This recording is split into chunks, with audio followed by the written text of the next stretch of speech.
There we go. Raphi, tell us what you're going to be showing us this evening. I'm going to show you a bit of my AI lawyer, what we've been building in that area, fully curated legal content. So I think that will be interesting. And then I'm going to show you something we've done with Perplexity. So maybe just one of the tools that maybe isn't as well known as Chat or Grok or one of the LLMs. And so what I do with Perplexity, maybe I can show you something like that. So just remember, when we're doing this tonight, our audience is going to be your mother. Now you So, scared me. so there's no such things as LLM. You're going to have to explain what a large language model is. Perfect. And you're going to have to be simple and basic, and everyone should be able to understand exactly what you're talking about tonight. I think Howie, the definition of a LLM is my mother. So for those people watching, and we're going to shortly do that, and a big welcome to Arthur. Just for those people, we're only beginning in about 10 minutes time, and everyone's joining us now. What is a LLM other than a master's in law? I think there are lots of people who can answer maybe. No, So we did okay, that. for me, let's just say it's a large language model, and let's simply say that it has the ability to know which word to choose after a specific set of words. We can kind of make it much more complex, but that's really what it is. Cool. So Benji Rosman, let's get you off mute, and Arthur Goldstuck, let's get you off mute as well. And Hey, Arthur, Howie. look what I have over here. Ooh, nice. Did you steal that from your father? I did steal that from my father, who read the book.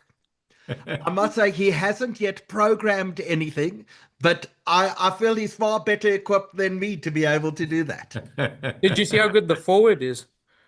Did you write the forward, Benji? Why do you think the book sold so well? I hear a lot of people only read the forward. How's it, guys? Hello, Mark. How's it? Welcome, and welcome to the hundreds of people who are already watching us on Zoom, and even more on YouTube and on Facebook this evening. But Mark, are you sitting in the middle of Tromsø in Norway? I see the northern lights busy It flickering seems behind like you. it.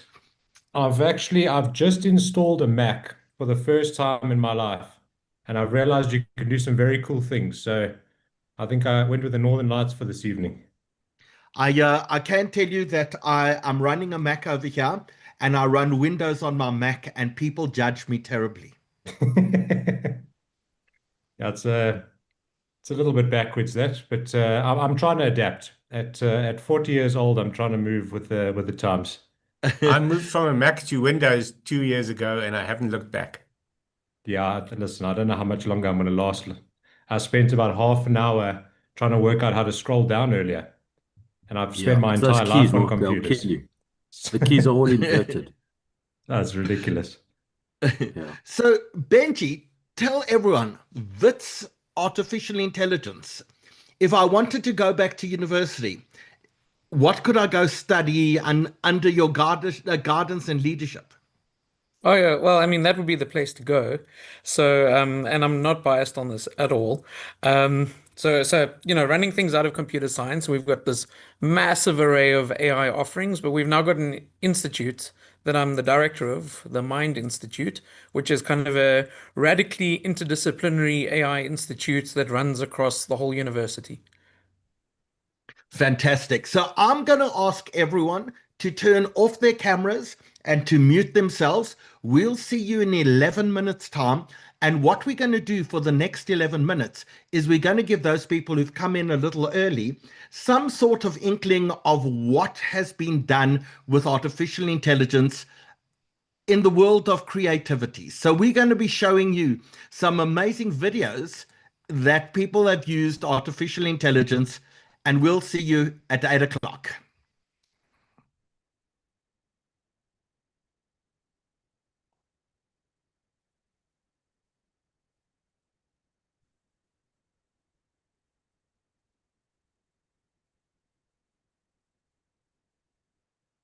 going wild. Khamenei grabs the collar, pushing Netanyahu into the cage wall. But wait, Netanyahu spins out, elbows flying. It's chaos in the ring!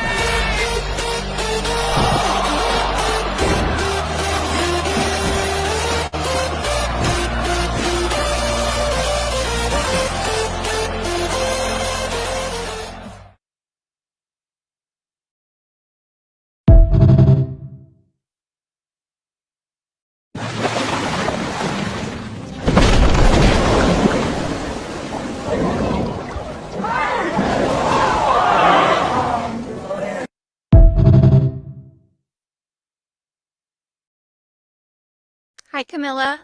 Let me turn on speech translation. It's nice to finally talk to you. Es bueno hablarte finalmente. No puedo esperar a alquilar tu casa. Te vas a divertir mucho y creo que te va a encantar. You're going to have a lot of fun, and I think you're going to love visiting the city. The house is in a very nice neighborhood and overlooks the mountains. That sounds wonderful.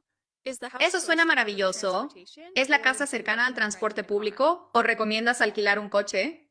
Hay un autobús cerca, pero There's a yo bus te nearby, recomendaría alquilar un but I would auto. recommend renting a car so you can visit the nature and enjoy it.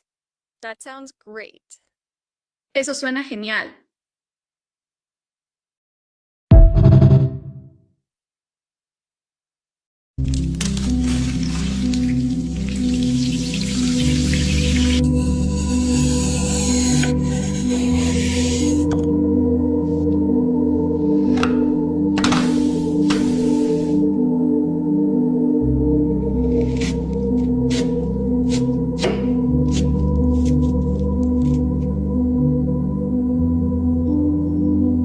We just failed on this once.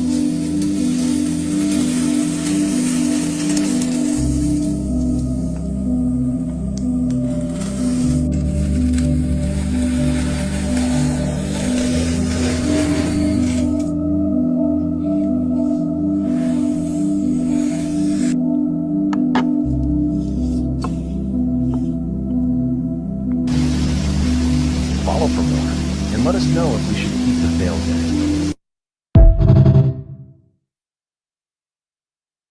Angela Carter here, live from the Cedar Grove flood disaster. Just kidding, I'm not real. This is Dana Brooks reporting live from Ocean View Beach. Just kidding, I'm not real. This is Charlotte Reed reporting live from Clearwater Beach, where an unidentified... Just kidding, I'm not real.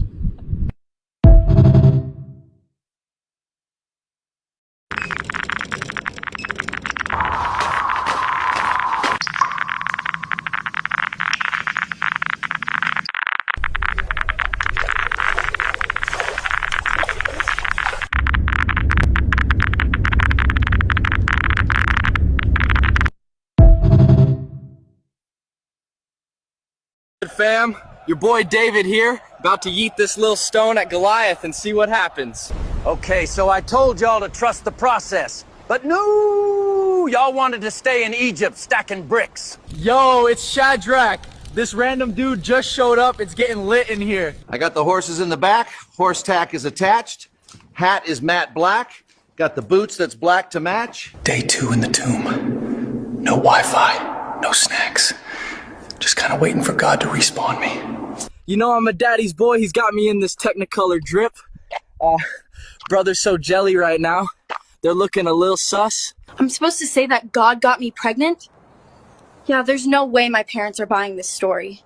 I would like to formally apologize to God, the sailors, and this whale. Sorry, dude. I just took a poop over there. Hello, guys. We just mined this, an extremely large white diamond. Never seen something like this before. Hello, guys. Babur here. Just won Delhi and captured this extremely large diamond. Guys, I just defeated the Mughals and looted Delhi. Got this. Kohinoor. We just looted Kohinoor, in the name of a treaty, of course. Now we're smuggling it to Britain to display in Chor Bazaar.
Cut. Thank you. Move on to the next take. All right, people, we need 47 takes of the same scene today. Or we could just let AI do it in 3 minutes. But what about me?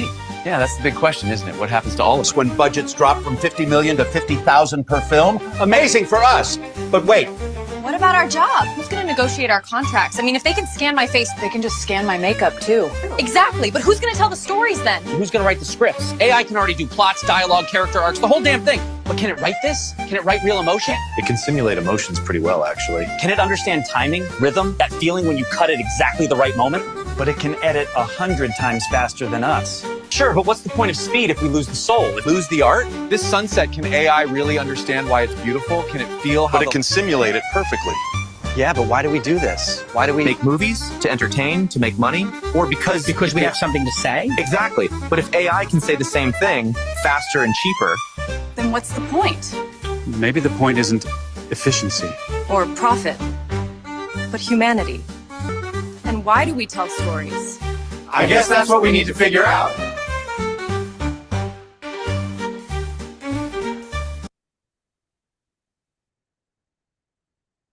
So the time has just gone 8 p.m. and a big welcome to everyone in South Africa and around the world. I think we've got one cracker of a webinar tonight. This is our 184th webinar that we've run from the SA Jewish Report. And just a big welcome to everyone who joins us this evening, including some of the country's top experts on artificial intelligence. So a very quick spin around so we can introduce everyone to you, and then we'll give you our 1-minute message from the Jewish Report and we'll dive directly in. So Professor Benji Rosman, let's start with you. Tell us who you are.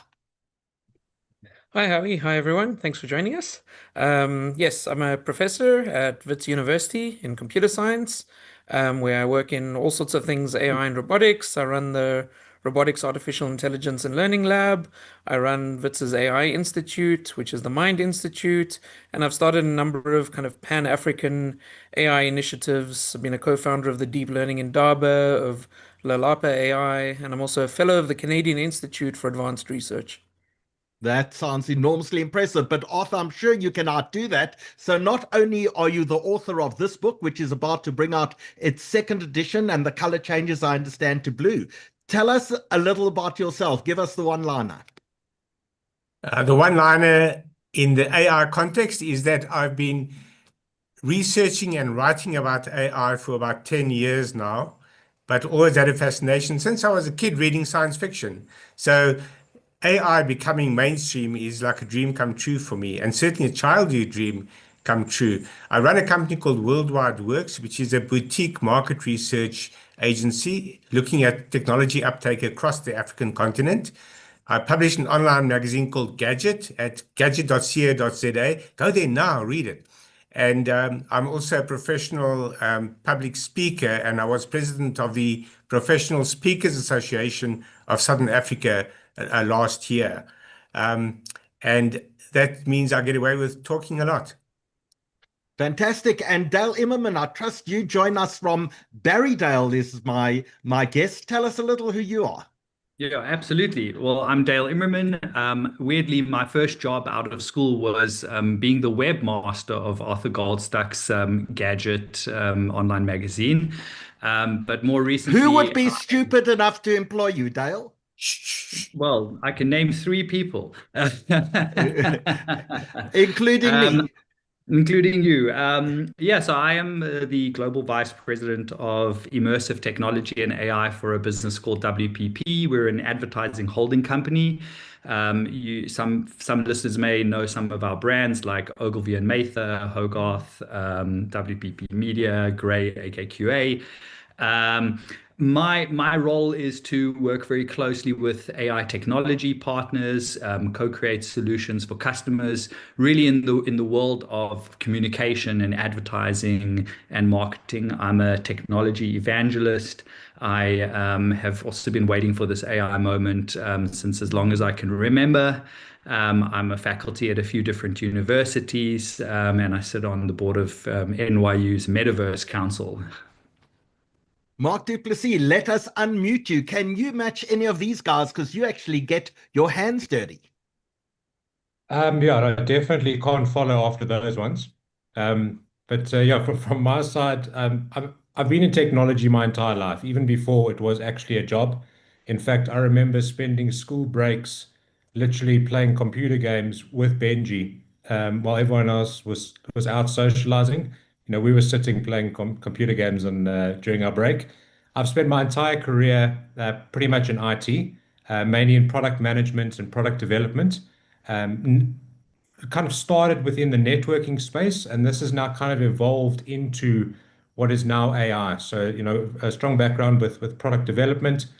And yeah, now we one of the co-founders of a company called dsrupt.ai with a couple of guys who I think have been on these webinars before, the likes of Dr. Adam Pantanovitz. And we essentially are building and continue to build a platform where essentially we integrate different AI technologies and allow a user, instead of to have, you know, multiple subscriptions and multiple different apps and subs and credits and all of that, we kind of just bundle it all together and we try and make it as user-friendly as possible. Fantastic. Well, welcome, Marc. And Raphi Segal, you're another one who gets their hands dirty every single day with maybe a little bit of coding. Tell us what you do. Thanks for having me on, and evening, everyone. My name is Raphi Segal. I run a business called Legal Interact. We focus on legal tech, and over the past few years, we've moved from RNNs and CNNs. I know I shouldn't say that, but from RNNs and CNNs into mainstream AI. And we've got 2 products, Contract Corridor, which is a contract lifecycle management solution, and My AI Lawyer, which is a digital lawyer service, digital when you want it and human when you need it. So yeah, talk about that. So we've told everyone watching us tonight on Zoom, on YouTube, and on Facebook who we are. We'd like to know who you are. So please take a moment in the chat on Zoom or in the comment section on Facebook or YouTube. Please tell us who you are and where you're watching from as well. And guys, there's only one rule for tonight. The rule is about my mother. We have to explain AI in a way that my mother and everyone's mothers will absolutely understand. So there's no jargon, there's no complexity. This is going to be very, very practical. This is going to be lots of demonstrations. This is going to be lots of hands-on. And we want to introduce people and get people to start playing with as much artificial intelligence as possible. So before we dive in, a big welcome and a thank you to Dylan Berger, who's on controls this evening. Dylan, it's fantastic to have you back. And just a reminder that these webinars are brought to you by the South African Jewish Report newspaper. You can get us either in hard copy or you can pick us up digitally online as well. And Dylan, I think you should be sharing your screen. And there it is. It's the front page of this week's edition. Came out yesterday evening, and you can pick up a copy of the Jewish Report newspaper at your local Dis-Chem or your Pick and Pay or your Checkers or your Woolworths or your butchery. We distribute throughout the country. Not only are we in hard copy, and we read by about 30,000 people in hard copy every week, but we also publish digitally. So you can go onto our website, www.sajr.co.za. And if you do go onto our website, not only can you download the entire edition if you want to do that, but you can also look at each individual article as it is. So be one of the approximately 156,000 people who go onto our webinar, go onto our website each week. And don't forget, on our website as well, you can click on the button to see all of our webinars. And before you ask the questions, are we recording tonight? Of course we're recording tonight. And you can access the recording either on the Jewish Report website, www.sajr.co.za. Alternatively, you can go onto YouTube and look for the SA Jewish Report channel. And almost all of our 184 webinars that we've done, the JL Live webinars, are available for you to watch there. So Dylan, thank you for being with us this evening. Thanks for setting it up. Don't forget, you can download either the full edition in A4 or in broadsheet format. It's all available for you on our website. So with that, to all our esteemed panelists this evening, Benji Rosman, I'm going to start with you. You're a professor at Wits. AI is your thing. What on earth is it? Oh, that's the great question. I mean, I think if you ask a lot of people what it is, then it's something out of sci-fi movies, which, Arthur will be very familiar with. And then, if you think about practically what this means to a lot of people, I think there's this idea that, which really came from what we spoke about as AI in the 60s, 70s, and 80s, as these sets of kind of logical facts that someone had to put into a big database and kind of ask it questions, and it could try and work things out from the facts that it had, like, if A is the brother of B and C is the brother of A, then how are A and C related, B and C related, that kind of thing. Which is very much this idea of like AI as some sort of cold computing thing. But what it really is it represents kind of a quest of humanity, of science, since about the 50s, to try and understand and replicate what we understand as intelligence. Like the most complex object we know of in the universe is the squishy blob of jelly between our ears. And, for kind of since the dawn of humanity, we've been wondering about this. What makes us tick? Like what makes us work? What makes us able to write poetry and create artworks and have webinars? And so this is really kind of the question taken to the next level of like, what do we need to do to make this work in machines? Like, can we distill this kind of essence of what it is to be intelligent? So modern AI is very much, and like when I say modern AI, I mean really what we're seeing at the moment, what we're all excited about, is based on kind of some insights from neuroscience, like into how our brains actually work from about the 40s and kind of going forward since then, which is really that, like, whenever we interact, like our brains are just this huge collection of billions of neurons, these brain cells that are sending electrical signals to each other all the time. And AI is a way, the way we think about it now, is a way that we've managed to distill that down mathematically, kind of instantiate it on a computer and get it to behave in some sort of similar kind of way, which means that it's able to learn, it's able to generate things, it's able to almost have a bit of a personality, the way that we think of things with brains as doing. We can get more into the details of how that works, but I think that's a good starting point. So Benji, just explain to us, does AI actually understand? If I gave it Arthur's book to read, Would it genuinely understand the concepts within Arthur's book? Would it be able to ask Arthur questions about it? Is it intelligent enough to genuinely work out who you are and be able to replace you? Okay, so skipping over a few details here.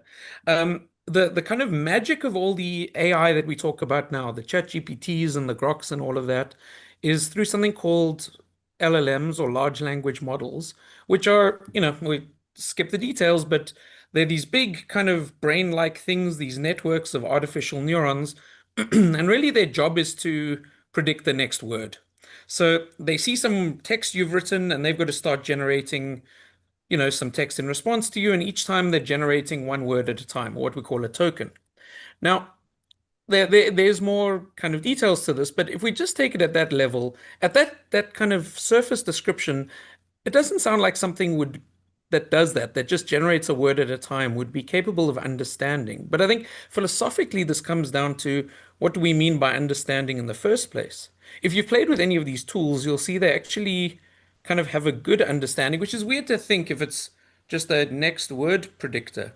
And to me, it has a notion of understanding. Like, if someone breaks up with someone else, you can think of all the emotional angst and heartbreak and things you would go through, then that would be your interpretation of understanding. ChatGPT doesn't live in the real world. It doesn't go to the movies with its boyfriend or girlfriend and potentially get broken up with. But if it's read every single angsty breakup letter on the internet, it's probably got a good idea of, like, in the world of words, what does it mean to be broken up with? It has a notion of understanding that's maybe different from what we think of as understanding, but I think it's very limiting to just think of it as kind of something cold and computing, kind of the sci-fi version of a machine, because it really does capture something of what humans mean by breakup in that case. So, Benji, I want to give you almost like a practical example, and you can tell me if I'm understanding it correctly or not. So let us say I usually go into Google. In the old world of Google, I would search for what is AI, and it would give me back 50 websites that all deal with AI. And I would have to go to all 50 of them to look up what AI meant. In the new world, I now type into Google, and Google has on top its own AI. I say, what does AI mean? It goes into those 50 websites itself. It searches all of them. It determines what the best answer would be, and it provides me with a summary almost of everything that it's learned by going into those 50 websites. Am I describing AI correctly in the way that many of us use it when we go onto things like ChatGPT or Grok? You're describing an application of it. So AI is the thing in that case. It's a broad term that we refer to as AI, but it's the thing that is doing all the hard work there. And the hard work there you can think of as broken down into multiple tasks. It's got to take what you've typed into it or spoken into it. It's got to figure out, and then it's trying to answer like what is it that Howie wants as a response to this. And that's going to involve doing a whole lot of things. It's got to, it's, in some of them, and I'm sure we'll see examples of this later, it'll generate some text of what it's thinking. And so in those cases would be the text that it thinks would be most useful to help it answer the question. So it's working through this. Some of that is going to trigger other actions that it can do, which might be browsing the web and going to certain websites. It gathers that text. Then it figures, okay, thinking back to what Howie asked for, I want some sort of summary of what AI is, and it's going to have to look through that text and figure out what is relevant here to answer this question. So it's really breaking it down into a whole lot of steps that, again, like in this case, is living in the world of text, but here it's got the ability to fetch and retrieve and summarize things for you. I mean, obviously it can do many other things. The same kind of ChatGPT type technology will write you the lyrics to a song in whatever style you want, or help you plan a recipe or a trip, or have philosophical arguments with you. But it's kind of relying on similar kinds of mechanisms to do that. So Arthur Goldstuck, Benji keeps on using the word what AI thinks you want. Does AI actually think? AI is programmed to simulate thinking. So it looks like thinking, and the old saying is if it walks like a duck and squawks like a duck, then it's a duck. So if it looks like it's thinking and it convinces people it's thinking, then there is an argument to say it really is thinking. But in truth, it's simply following algorithms and trying to put one word after the next. As Benji was explaining, it essentially predicts what words should follow, but that is based on a vast database of words and language, which kind of allows it to average out what is the most likely next word. And that is a very crucial term, averaging out, because it means that the text that ChatGPT produces is average. You can make it more than average by prompting it very carefully, giving it tips and guidelines, and even uploading documents and telling it to emulate what you're uploading, and then it starts simulating creativity as well. I did an experiment for the first edition of my book where I asked ChatGPT in fact, I asked 3 of the major platforms, ChatGPT, Microsoft Copilot, and Google Gemini. I asked them to write 1984 as if it was written in a Shakespearean sonnet or a series of sonnets. That to me is the George Orwell book 1984. You've Correct. asked it to rewrite it as a Shakespearean sonnet. Yeah, because I saw a lot of comments about people copying George Orwell and people copying Shakespeare through ChatGPT. So I thought, let ChatGPT combine the two. And I have to say, the first set of sonnets that it produced was superb. Gemini and Copilot were very poor at it, but ChatGPT was excellent. But then as I asked it to carry on, every protagonist or every character in the book being reflected in these sonnets or speaking via sonnets sounded the same. So it starts off looking creative, and then very quickly it becomes very average because it's designed to average out all of human language. So Arthur, you mentioned a few things. You mentioned the word ChatGPT, you mentioned Grok, you mentioned Gemini. What are all of these things? And if I were to get started, what do I start with? What is ChatGPT? How's it different to Grok? How's it different to Perplexity? Tell us what's in the whole field, and how do we choose which one to use? There's 8 or 10 mainstream platforms already, and many of them will already be built into people's computers or even on their smartphones. So to use ChatGPT, you have to go to the site and sign up. But it's excellent for conversation, for writing on any topic, and for compiling information. It's very poor at facts. So every fact it produces, you have to double check. Copilot, on the other hand, is great for productivity within Microsoft apps because it's built into Microsoft 365. And if you're a Windows user, for example, it'll keep popping up and asking. I'll quickly tell you exactly what it says to me now when I pop it up. It says, "Good evening, Arthur. What can I help you with today?" And the options are write a first draft, get advice, learn something new, create an image, make a plan, brainstorm ideas, practice the language, take a quiz. That's pretty versatile.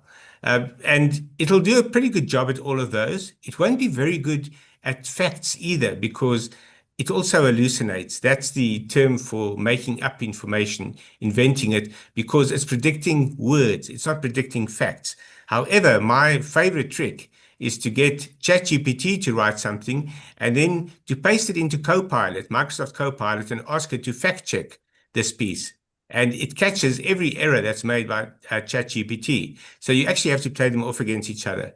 Then Google's Gemini is great for real-time research, and it's also deeply integrated into Google Tools, into Gmail as well as search. So very often you're actually going to be using Gemini without realizing it when you do a Google search. Then Facebook, or Meta rather, has got a tool called Llama, which is still experimental, and it's useful for experimenting and playing around, but it's not yet challenging the others.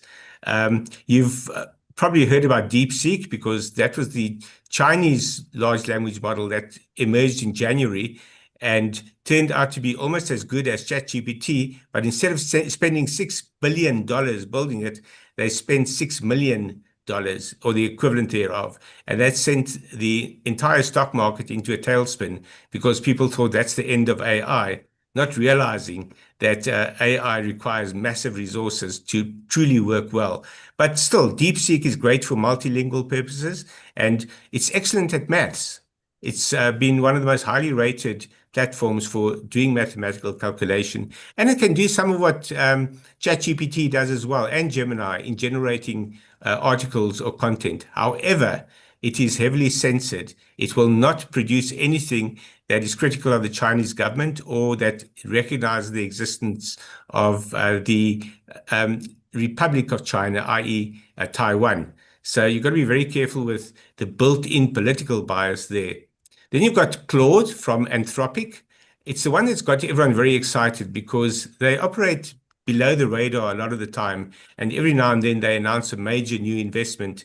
And right now, they're on track to being the biggest competitor to OpenAI and their ChatGPT. ChatGPT is owned by OpenAI. So Claude is excellent for summarizing complex documents, and it's also fairly safe and thoughtful. It's not going to go off on a tangent like ChatGPT does, and it's far less liable to hallucination.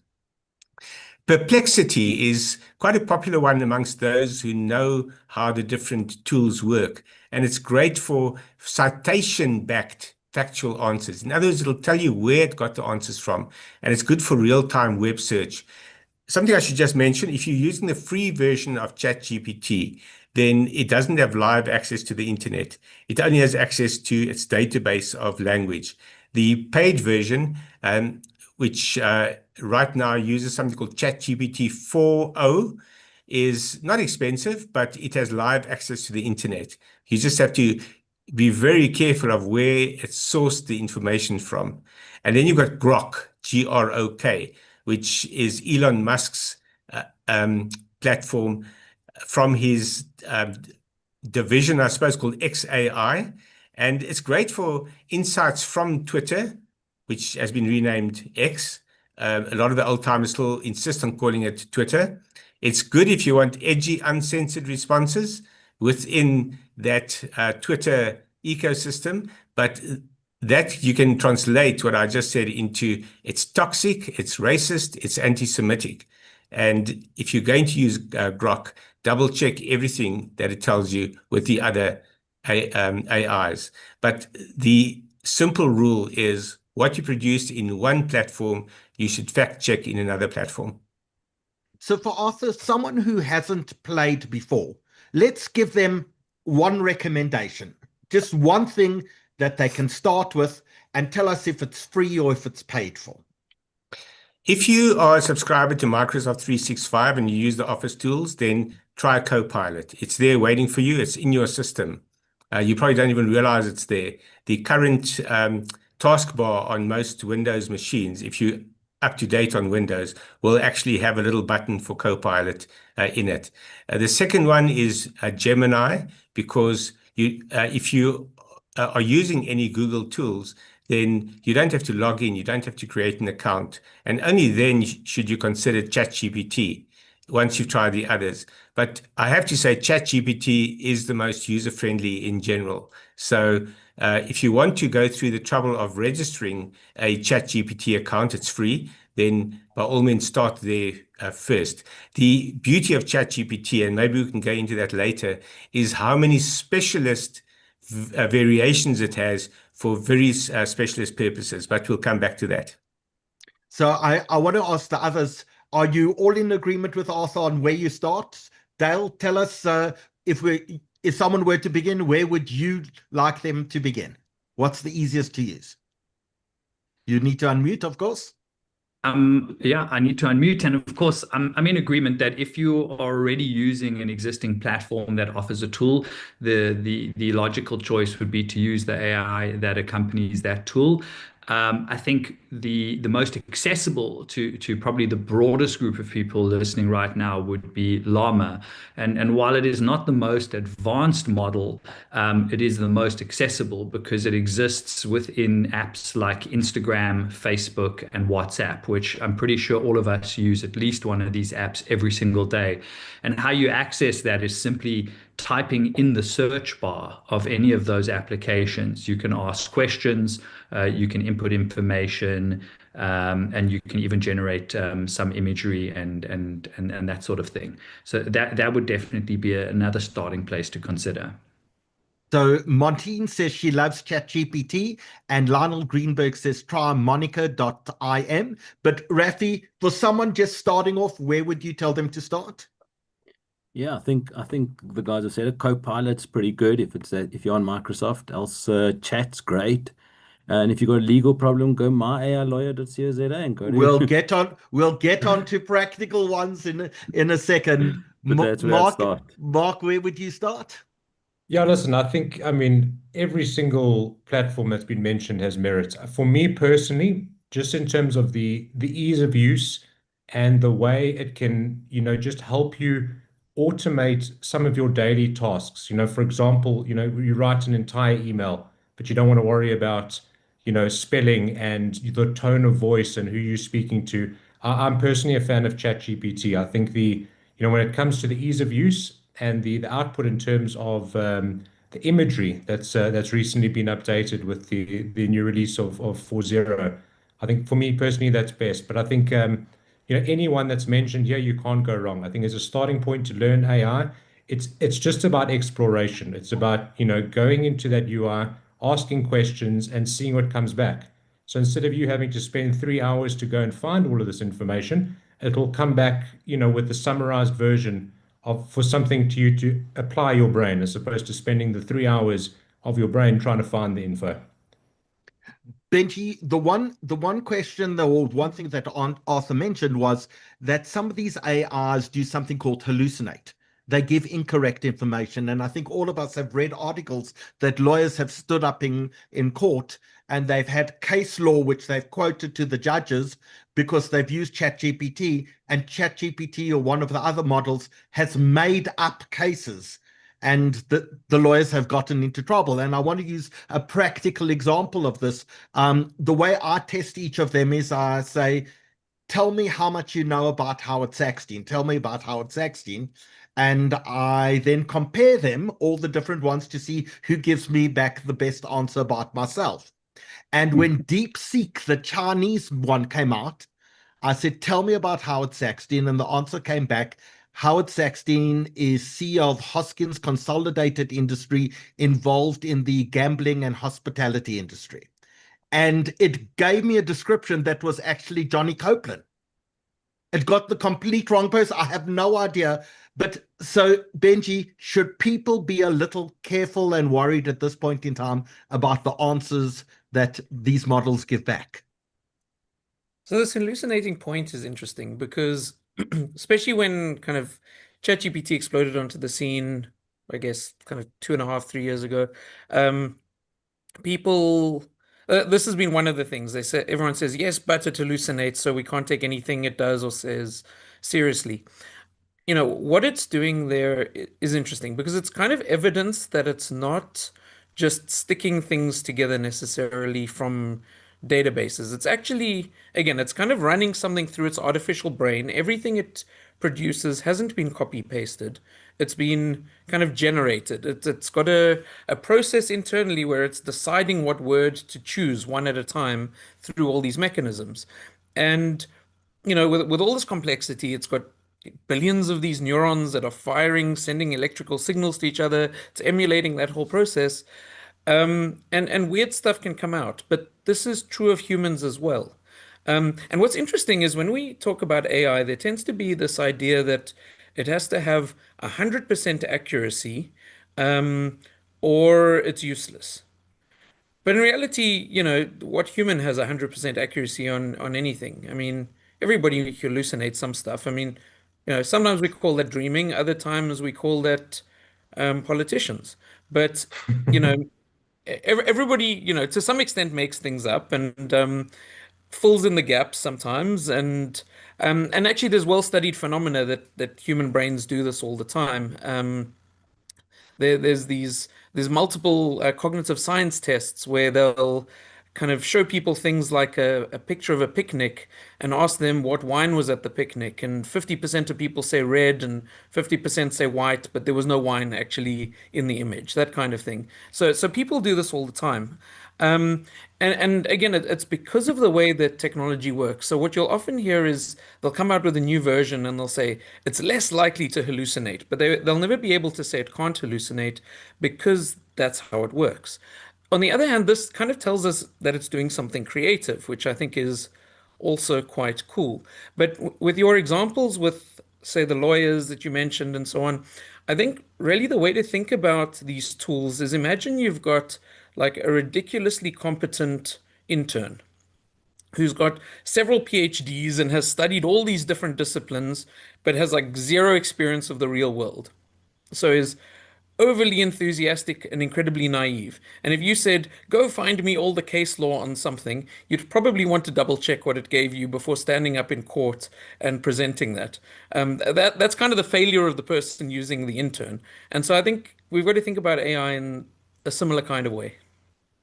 So Arthur, you're going to show us a few practical things. Is that correct? We have to unmute you, of course. Do you want me to do a screen share? Yes, please, if you would. You should be able to share your screen and show us practically a few examples of how we can use some of these models. Share. Now you have to just hope and pray that there's nothing embarrassing here, or that there is. That would be even more entertaining. Okay. You can see ChatGPT in front of you? No, I can still see you. It But says I I'm can see screen sharing. ChatGPT. Yeah. Does anyone else see my screen? Yep. Yes. Yep. Is it there? Great. Okay.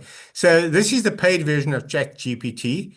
Martine mentioned that she's even created her own GPTs on this. So that's one of the beauties of this. If you're really experimental and brave, you can actually go to any lengths. But what I want to draw your attention to is the tabs on the left-hand side. And if you go down, you'll see Codex, Sora, GPTs. That's people like Martini have created their own GPTs, as well as a library of GPTs that's available for you. And then Scholar GPT and Academic Assistant Automated Writer. These are all great tools for specific purposes. So I'm going to show you, to start with, Scholar GPT. And if you look carefully here, I'm just going to try to get rid of the... Can I just check everyone's seeing everything? Sorry, my screen is doing weird things. But you can also all see Arthur. Yeah. Yep. Great. So this has got access to almost the world's academic resources. Not everything, but as I say, 200 million resources, as well as built-in critical reading skills. So they've added some more capabilities to this than you get in the basic ChatGPT. It's also got access to Google Scholar, which has got a vast database of academic papers, as well as the others that you see there. And here it gives some examples of what you can do. And it says, for example, find the latest research about AI. So I'm going to say, write a journal article on AI webinars with full citations. It's got a few typos. I'm going to keep some of the typos in and see if it actually works. And then it says, I can't write a full journal article, but I can help draft a structured outline, provide academic references, generate key sections. Let's begin with a structured academic style draft. And then it gives an abstract, an introduction, a literature review, and it quotes the sources from which it's taken this information. And for all the world, it looks like an academic researcher has produced this material. So I'm just waiting for it to finish. It's giving me a lot more than I expected because it claimed that it could only do limited things. But you can see, and there's the reference list at the end. And what I've found with Scholar GPT is it's not 100% accurate. Benji will now, I'm busy working with him and a few other Wits departments on a PhD in AI. And I used this tool to find my citations for me. And I found that about a quarter of them were fake. And now look at this where it says it can now expand any section, e.g. make it journal length. So if you keep working on it and keep reiterating or iterating rather, it will produce an entire paper for you. And then it tells you what else you can do with it. So now I'm going to copy this response and I'm going to go to, oh, it wouldn't copy it. Failed copy to clipboard. Okay, it doesn't want me to steal other people's journal articles. I'm going to try another way of doing that. Going from the top. No, it doesn't want to cooperate. Okay, but the idea is it's a network error for some reason. Okay, I'm going to retry. I'm not going to waste your time reading the whole thing. While it's busy doing that, I'm going to move on to the next one. And that is Sora. I'm not going to generate a video in Sora. For some reason, Sora is messing around with the memory of my computer. It's very memory intensive. So earlier when I opened this tab, I could see the whole Sora interface. And now it's disappeared on me. Just 1 second. This is what we call the curse of live demos. There we go. Can you see Sora? Can you see a bunny and a brain in a bottle? Yes. Anyway, what you do now is you can either take those images and turn them into videos, or you can describe it an image like Howard Sackstein as a dinosaur, which is kind of normal for you, right, Howard? Exactly. I've survived this long. Exactly. So only a meteorite will take out Howard Sackstein. You hit the play button, and then what happens, you'll see up here towards the top is a series of little icons, and next to those icons, a little hourglass appears.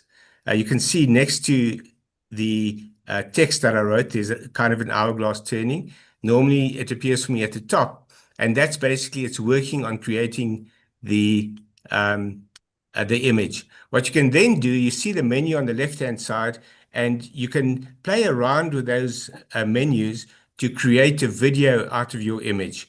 Or you can upload your own image and ask it to create a video from that. It's still very early days. You have to, if you really want full functionality, it really costs a small fortune.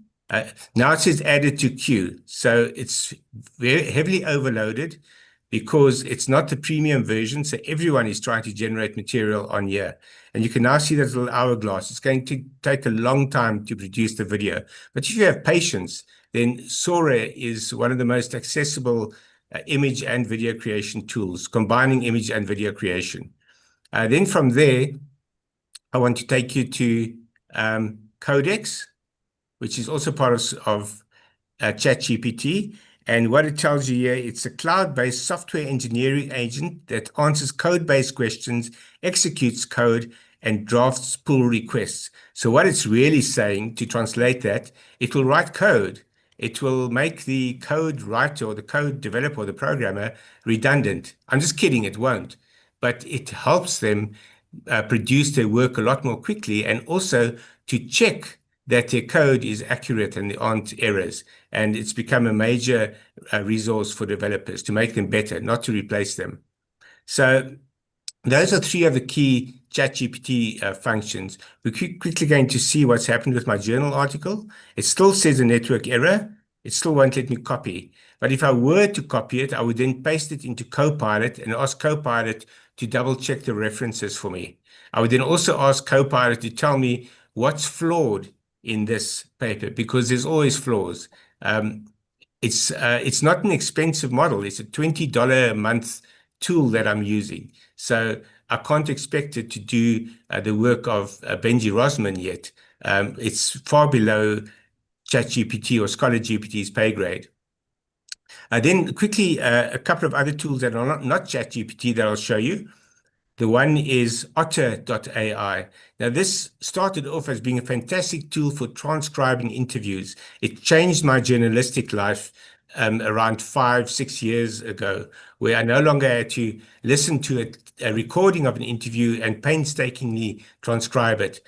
Here, I just hit the import button and load the recording into Otter, and 5 minutes later, it produces a transcript for me as well as a summary. So today I used it to record the launch of our new research into generative AI in South Africa, the South African Generative AI Roadmap findings.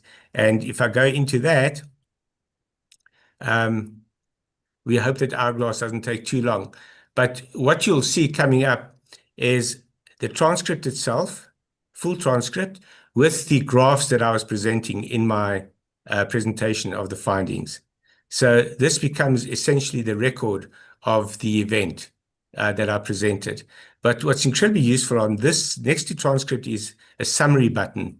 And the summary is not just an overall summary of the event, but also action items that came out of it and outlines that I could use in terms of identifying the most important elements of the research. I'm not going to ask you to read this.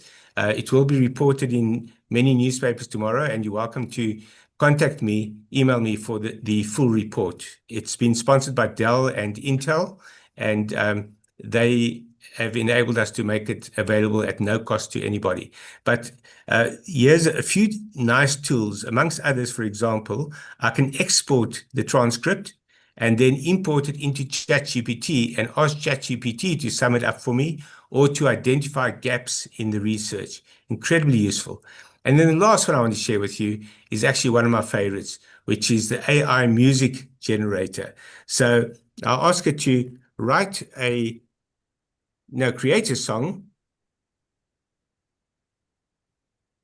in country rock style, because I think that won't keep you guys too wide awake. I could do heavy metal, of course, but I know some of you are sensitive. So create a song in country rock style about the cool people watching an AI webinar sponsored by Jewish Report. Some typos. And let's put a capital letter there. And generate. So I have no idea how long this will take. Oh, it wants me to prove I'm human. That's ironic, isn't it, Howard? I'm going to prove I'm human to an AI. Okay, so it's busy creating the music, and I'll talk you through this, through the implications of this while it's busy loading up the music. So Suno AI music pricing. Okay, I want a free plan. Let's just close that. I think they're just advertising at me. Okay, they thought they could con me into buying this service. If you're a serious composer and you want to experiment a lot, then it's worth paying for a professional version of this. Now, the problem with Suno AI is that it's trained on the styles of numerous musicians down the ages, and they've probably uploaded a massive amount of copyrighted music in order to train the tool. So it's highly controversial. They and several other creators of AI song creators are in fact being sued or are in various stages of litigation about where they stole or where they borrowed or where they trained their AI, because all of these AI tools have to be trained on existing content. We are heading to a near future where AI will be able to train itself and not rely as heavily on existing material. But for now, everyone from OpenAI to Suno AI are essentially stealing the content on which they are training their models. This is taking a long time. So what I'm going to suggest is we move on, Howard. And Arthur, I just want to summarize before we move on.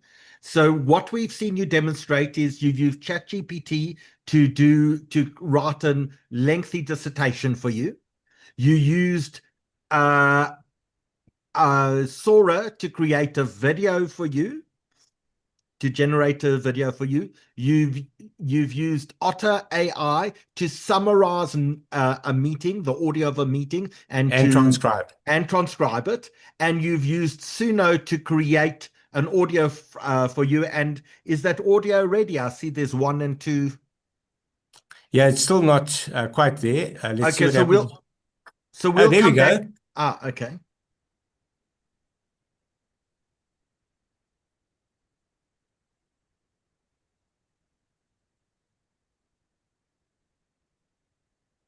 Big on the screen, crowd rolls in, eyes wide open, where do we begin? Pixels and code, hearts and minds collide. Cool cats in the room, tech trains slide high. It's an you just call and hear it fall. You report on the mic, stand tall. Today I wrote you. And there you have it. Fantastic. So it's created your own musical soundtrack. Exactly. And anyone can use it. That's a free version I was using. The first time I demonstrated it to people who were in the music industry, in fact, it was at a recording studio. I demonstrated it to them, and all of them said their blood ran cold because their immediate reaction was that they were out of work. But you very quickly discover that the quality that it produces is very pedestrian. You're going to listen to that once and be very impressed, and the second time you're going to fall asleep listening to it. So it'll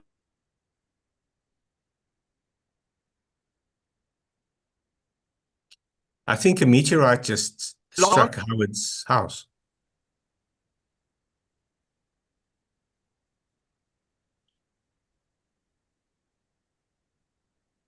Hello. Can you repeat the question? Sorry, as the senior academic here, maybe Professor Rosman should take over. I don't know if you guys can hear me. I'm going to reboot my machine, but Dale, if you can hear me, can you show us what you can do with some creativity? Yeah, absolutely. So as I mentioned, I work for a large holding company that owns a lot of advertising agencies. And so, of course, we have a lot of people in over 100 markets around the world, and we focus on communication, marketing, and advertising. And a big area of what we do centers around creativity and coming up with ideas, developing products and helping companies sell their products. So we have to create adverts and messages that resonate with people. And these are some, when you're a owner of a brand like a big multinational like Coca-Cola or Nestle or L'Oreal, you are naturally going to be very intrigued at how these tools can help the teams who are creating material for you that is going out into the real world. And I think a lot of the areas where we really play are beyond sort of just AI as a text-based tool. And I think most of what we've discussed today has been using these large language models or AI tools in a text kind of format. Arthur has shown us some audio and imagery, but we've also looked at it really largely from using it in a similar way to a search engine. And I think it's important to note that AI is a lot more than a search engine. And it's going to change a lot of things in the world, how we interface with each other, how we interface with companies and service centers, for example, how we do shopping, and that kind of thing. And so I'm going to run through a couple of things. I'm going to try and share my screen because I want to talk about what I see on a daily basis in terms of headlines that sort of pop up constantly on my timeline. I see things like this. with the captions going, "I created this advert with a single Yeah, with a we single can't see your prompt." screen yet. Cool. So are you seeing it there There we now? go. There we go. All Yeah. good. So we're seeing people sort of talk about how, oh, we created all of these adverts, and it took me 1 hour to create this advert. And many of you have probably seen these examples. The reality here is that the purpose of this kind of stuff was to make an ad with AI. The problem is they're all bad ideas. They're all crafted terribly. None of them are suitable or of a quality standard that a brand owner would actually want. And so they're very interesting experiments, but these don't actually do the job that advertising needs to do. Because in advertising, when I'm showing you an image of a product, and we actually had a demo today with a company who was showing us how they can generate product imagery, and they proceeded to generate a picture of a camera to be placed on an e-commerce website. And one of the people on my team said, "Oh, but the camera's button is missing on the image that's been generated." And the comment we got back was, "Oh, wow, you're really good at attention to detail." To which my team member said, "Well, you should imagine how detailed the owner of Canon cameras is going to be when you're portraying an image of his product." So just like we see these hallucinations and these errors in text, we also see them in imagery. These tools, if I can be quite frank, are absolutely incredible at creating video and image content, but they're terrible at creating accurate imagery and video content. Because if someone were to order that camera online, they would probably return it because in the picture it didn't have a button, but in reality it does. And so these are a lot of the problems that big companies need to face when they start looking at and using AI. And so the first thing I actually want to share is an ad that it's one of my favorite ads that was not created entirely by AI. It was an ad that was created by people using AI tools, using human insights and creativity, and they augmented their skills with some AI tools that could help them do the job. But make no mistake, these sorts of ads take a long time to create. There's a lot of back and forth in order to ensure consistency, and there's a lot of technology that goes into creating an ad like the one I'm going to show you, just to be able to show the product and the product's logo the way it's meant to be shown. So I'm going to kick off with this.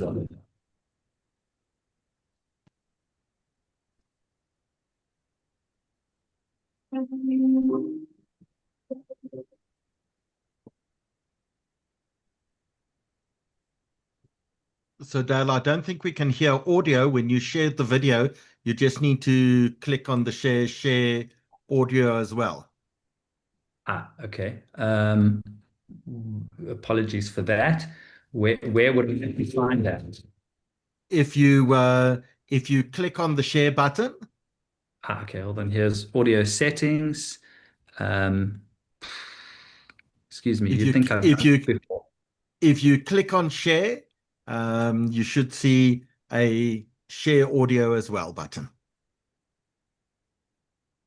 No, it just takes me into audio settings. Apologies.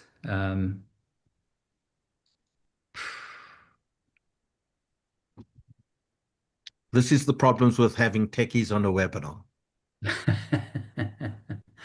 Perhaps you can give me some additional guidelines here.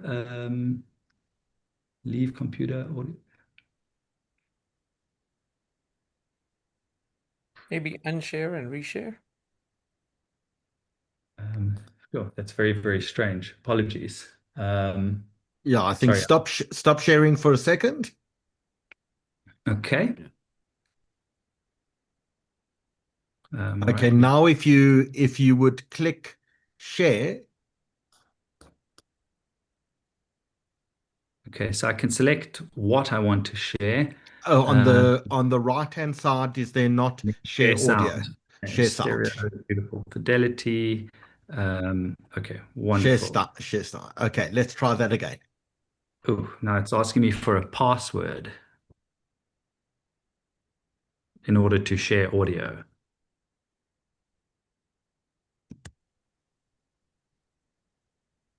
I'm not sure if that's my computer's password. Yeah, it shouldn't be asking you for password. Okay, are you able to hear audio now? Is there sound? No. Okay, maybe let me try and sort that out, and we can move on. Okay, so let's get back to you, and maybe let's move on to Raphi while you sort that out. Raphi Segal. Yep. Okay, so I'll share my AI lawyer and a bit of some other stuff. Let's put it in there. So this is quite interesting because listening to what everyone said, if we just go, what have we done here? We've curated legislation into this AI engine, and it's called My AI Lawyer. We named her Robin, so she is the assistant. Is my Dal, you're back. I'm so sorry. I think it might have worked now. Do you mind? Not at all. Sound? Audio? Yeah, but we're seeing the presenter screen of the.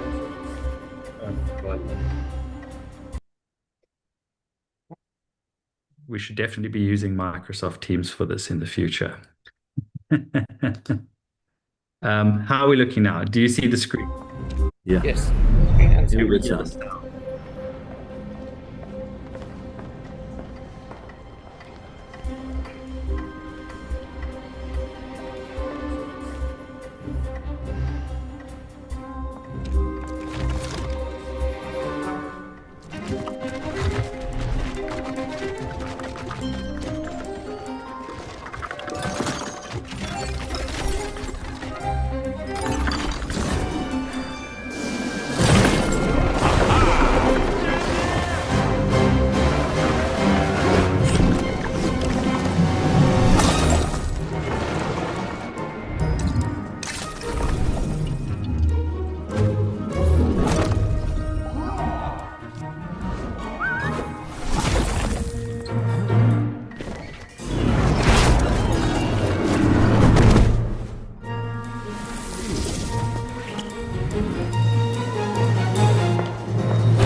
Dale, I saw Coca-Cola videos.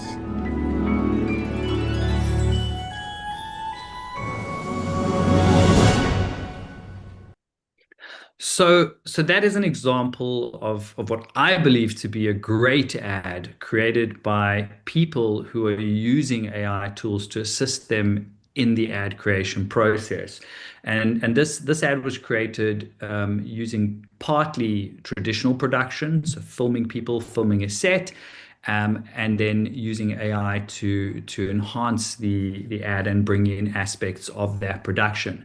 But I don't believe AI would ever be able to come up with an idea like this at this stage, or have the insight to sort of go and work with the Andy Warhol Foundation and license all of these artworks to be used in these commercials and things like that. And so So what I'm getting at, when we sort of see all of those examples and all of those claims, is that almost everybody lies when it comes to AI and how they're using it and what it's capable of today. And I think there's a few truths that are definitely worth sharing off the back of that. I think it's an extremely exciting, there's three truths, right? One, it's an extremely exciting time because I think everybody can become a creator again, right? We finally can question what the existing processes that we have always used to do all the different things that we've done. Two, you're not going to save time with AI. And the reason is it's because you can actually achieve a whole lot more than just saving time. And I think third, and hopefully this helps some people overcome perhaps the anxiety they feel around trying this, but you're going to break things. And so go and try it, have crazy ideas, use the tools that are most accessible to you, and break things. That is how you learn. And so to those who are saying, where do I start, in the comments with AI, go and start and just try things out. As I was saying when I started talking, I think it's vital that we move beyond using AI just as a tool to get information in the same way that we use a search engine. I use AI personally, tools like ChatGPT, to help me with tasks almost on a daily basis. I'm quite a scatterbrain. I'm a creative person, but I struggle to articulate my ideas to people. And so I'm often found wandering around my garden, rambling into ChatGPT for up to 20, 30 minutes, and then asking it to structure my thoughts and return them back to me in a way that other people will be able to understand them. And one of my favorite ways, actually, of using ChatGPT, which I do at least 3, 4, 5 times a week, and I can do a little demonstration now, is actually in the kitchen. And so these are sort of practical ways that you can use these tools. It's not so advanced, but I'll give you a little demo of that. So I've got ChatGPT open up here on my mobile phone, and let's say we'll open up voice mode. Hi ChatGPT, are you able to help me with my dinner this evening? Of course, I'd love to help you with your dinner. What are you thinking of making tonight? Do you have any ingredients in mind, or would you like some suggestions? Well, what's actually happened is Meryl has arrived at my house uninvited. She's brought along 2 of her friends. They're now expecting something to eat. I haven't prepared anything and I wasn't expecting them. And so if I look inside my fridge, there's not a lot that I have. I've got 2 chicken breasts left over from last night. I've got a lemon. I've got some ginger. I've obviously got, olive oil and salt and pepper and things like that. I've also got some sushi ginger in a tin. I've got some baby potatoes in my pantry. Is there something you think I could whip up with all of these ingredients in under 15 minutes? Absolutely. We can definitely pull something together with that. How about a quick lemon ginger chicken with roasted baby potatoes? You could slice up those chicken breasts nice and thin so they cook quickly, and then just toss them with some lemon juice, a bit of ginger, olive oil, salt, and pepper. And the baby potatoes you can roast really quickly if you cut them into small pieces. That should be a really nice and quick meal, and it sounds delicious. Okay, great. Give me the recipe in the chat, please. Sure thing. Here's a quick and easy recipe for you. Lemon ginger chicken with roasted baby potatoes. So you can see it's so simple to use for these sorts of things. And what I've done there is I've given it a whole bunch of information and I've asked it to help me work with that information, which is very different to asking it to go and find information for me. And so I'm pretty sure people from all different industries in work can do the same by uploading information that's unique to the task that they're trying to do, and then working with these tools to help them structure that information or work with that information. And that's one of the ways that I use AI on a daily basis. That's quite amazing, especially on the recipe part. Raphi, you were going to show us about my AI lawyer. Let's have a look at that. Okay, great. Let me share my screen there.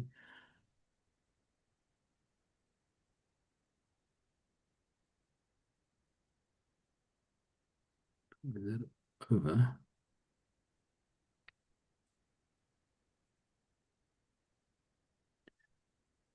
Okay, so just maybe to give some background, can you hear me and can everyone see the screen? Yep. Great. Okay, so just to give some background, it's a digital repository of legal regulation and legal content. The idea behind this was to be able to serve up South African specific legislation, regulation, and precedents through a very, very usable, viable interface. We do have a web interface into it, but we've also connected it to WhatsApp.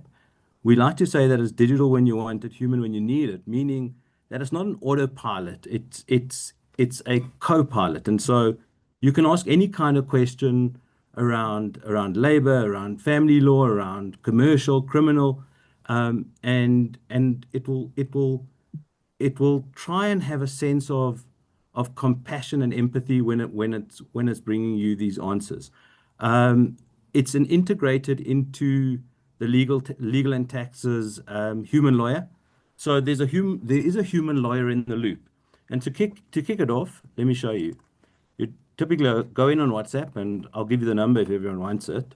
You hit AI to kick it off, and it will then put it into AI mode. Transfer me to the AI lawyer. And so we've curated all this content in the background. And when you come in, you've got a couple of options. If you're not sure what to ask, you can click on that button.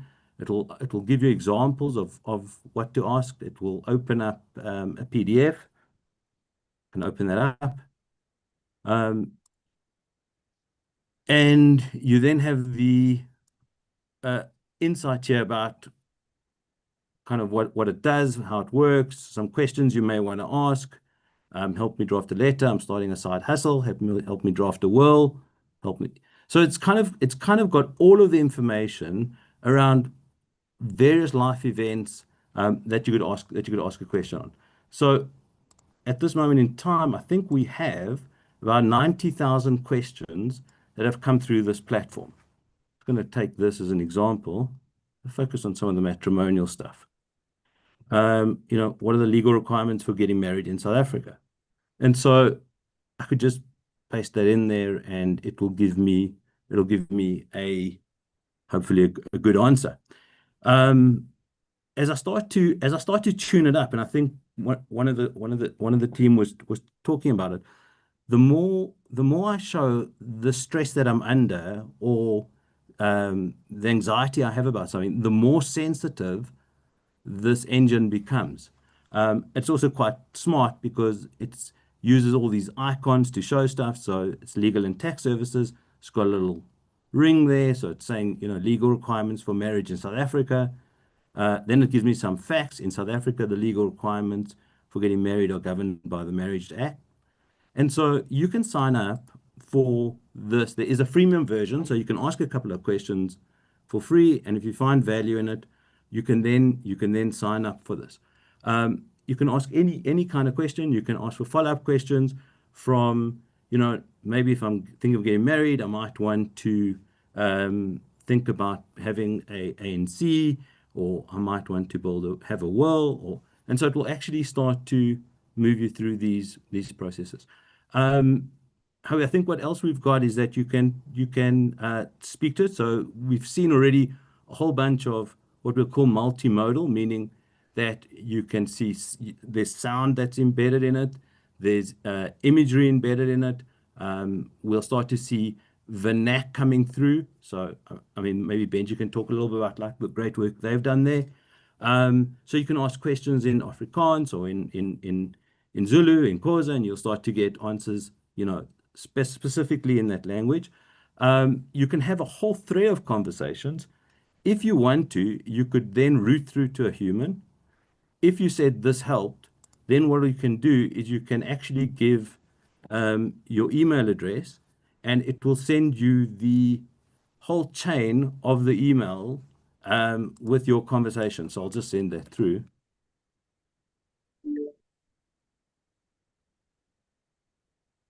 I'll show you what that does. So in the background, we continuously curate this information so that we're trying to ensure that the system doesn't hallucinate, that it actually is focused on the question you're asking, and that you're getting answers appropriate to that question. So let me just see if it's come through. You could always kick it again. Give it a couple of secs. Okay. And so then you'd get an email, and you can get, thank you for reaching out to my AI lawyer. Obviously, this is embedded in the legal and tax platform. What are the legal requirements? And if this was a multi-threaded conversation, I would be getting all this information back. The great thing about WhatsApp, and I think, again, someone spoke about it, is you don't need any training in WhatsApp. You can immediately get going. You can ask your questions. Everyone needs to know, everyone knows how to use it. And so it's coming through a platform. It's all sitting on the Microsoft platform. It's super safe. It's responsible AI. It's AI for good. And there's a lot of effort between the legal team at Legal Interact and Legal and Tax to make sure that this information is really valuable and viable. I think so. So Raphi, can you ask it a few questions for us? Sure. Well, if I was going to get married, maybe I should ask, what steps should I take if I want to file for a divorce? Bit of Hobson's choice in this one. So it'll come up, it'll bring some information in. And so if I was saying, okay, so you can see, actually, I kicked that out of the AI mode, so I'll just put myself back in. And so of the 90,000 questions, what you may find interesting is the bulk of questions that come through have been around labor, have been around marriage, consumer protection, a lot of dispute or advice information. So a lot of that is what we see. There's a whole bunch of stuff that we see there, and so we could ask a whole bunch of different questions around different topics. And so it gives you the broken heart. And I think this was the point that was being made. It's super creative. It's generative. It understands the difference in, like, when you're getting married, you're going to get the icon. So can we test it with a question from me? Yeah, sure. I'm a waiter and I broke a plate at work. Can my boss deduct the cost of the plate from my salary?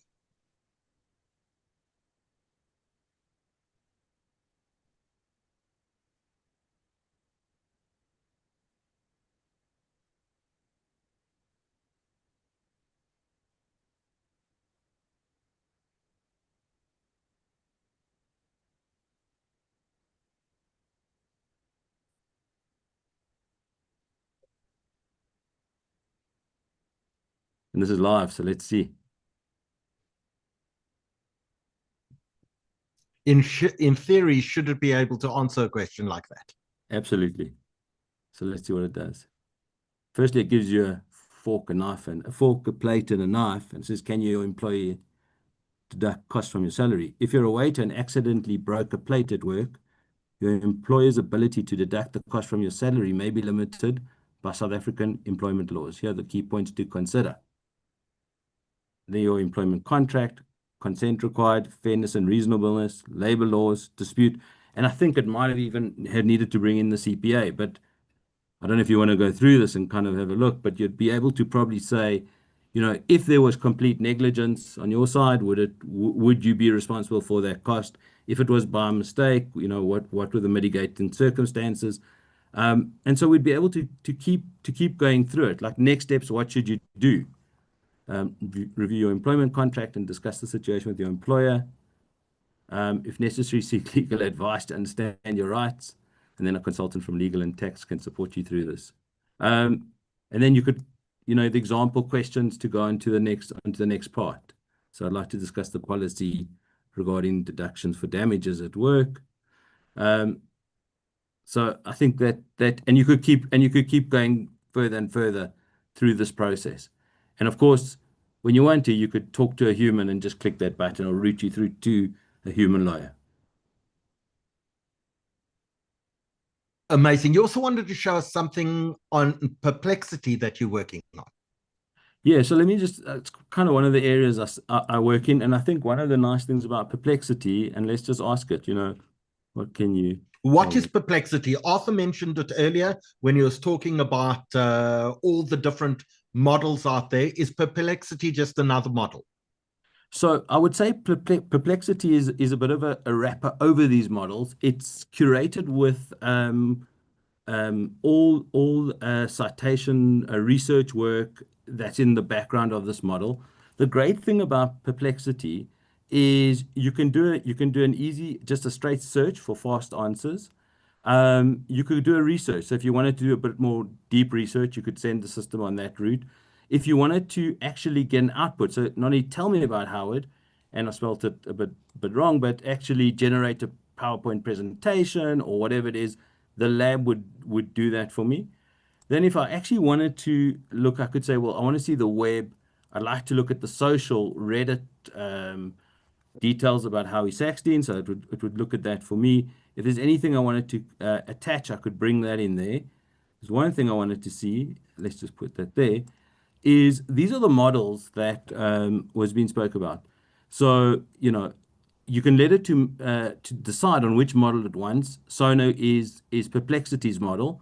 Claude is known as the model without the drama. So it is Anthropic's model, and it competes with Chat. And Chat is the GPT models, but they have all the drama. And these are obviously all unicorn juggernauts.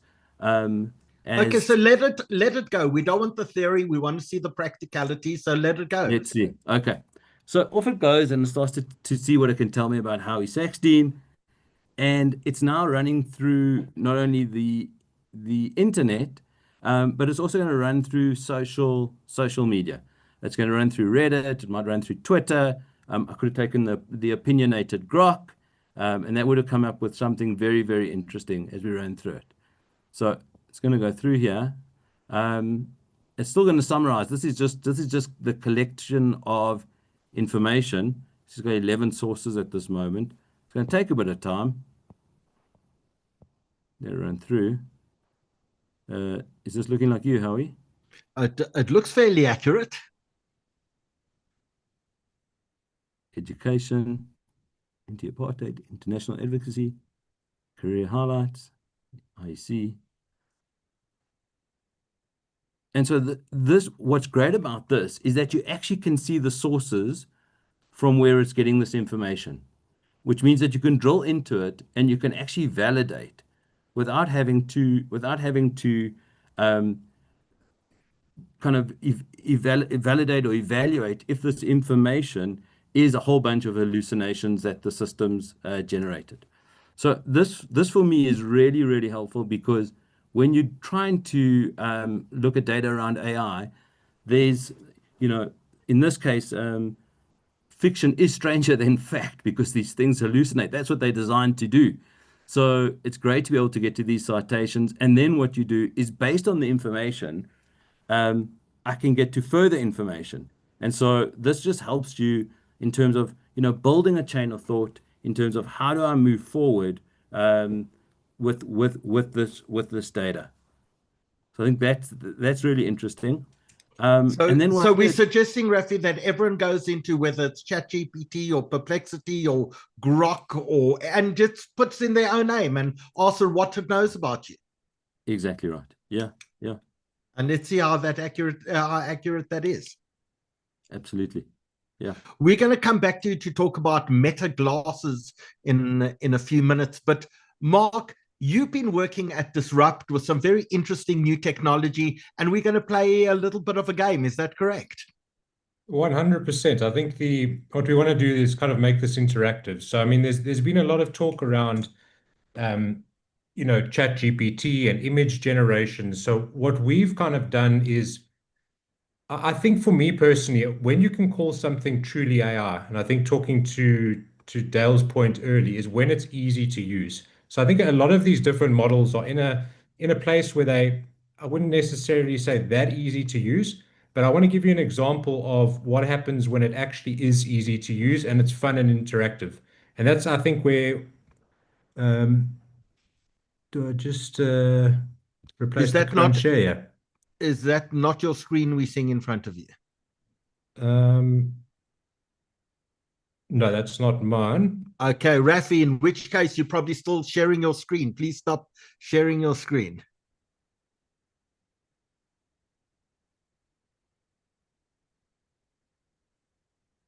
Okay, now you have the ability to share yours. Okay, perfect. Just tell me when can you see my screen now? We can see your screen. Perfect. So what I've put up on the screen here, sorry, there's a whole lot of pop-ups coming up here, is essentially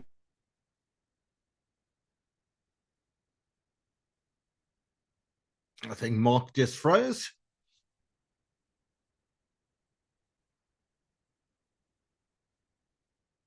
Perhaps you should close that pop-up. Okay, while Mark tries to log back in, I want to take over and say, if you have your cell phone with you, and I'm sure everyone does, I want you to take your cell phone and I want you to open up the camera on your cell phone. And you see there's that interesting 3D looking barcode on your screen at the moment. I want you with your camera open, don't take a picture, but point your camera at that barcode over there, and you'll see I'm on an iPhone. It opens up a little bit of a yellow thing, and just with that, we lose the picture. We have been plagued by technical issues tonight, Benji Rosman. Do you think that is because we've been playing with technology and the technology gods take revenge? I've had to reboot and come in and out 4 times on this webinar. What is going on? They don't like what you're up to. This is so typical, though. It's literally every single time. For the amount of years I've been doing this, every time there's a demo, something goes wrong. Okay, so Mark, while you were away, we told everyone to take their cell phones, to open up their cameras, not to take a picture, but to point their camera at that barcode that you see on the screen, and it's going to give you the opportunity to click on a little link. It's almost like a website link. Is that correct? 100%, Howie. What I've actually shown you on the screen is I've kind of shown you step by step. And I think the point of this is, and what we're going to do after this is we're going to send you the link.